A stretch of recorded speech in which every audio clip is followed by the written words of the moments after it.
वंचितच्या गोटातून एक अत्यंत महत्त्वाची बातमी आहे। वंचित आघाडी ईव्हीएम विरोधात जन आंदोलन उभारणार आहे।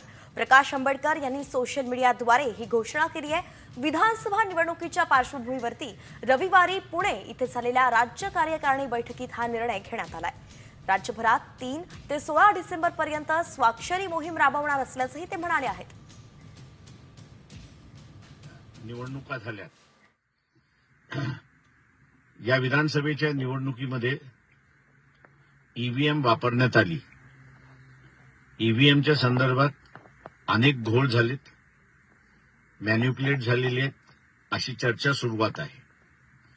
वंचित बहुजन आघाडी यावेळेस खातं उघडणार होती, परंतु या ईव्हीएममुळे खातं खोललं नाही अशी परिस्थिती आहे।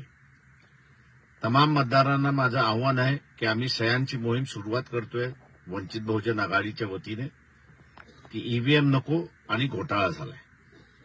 मी तमाम मतदारांना आवाहन करतो की आपण ह्या सह्यांच्या मोहीममध्ये सहभागी व्हावं, कारण का आपल्यालाही तसंच वाटतंय।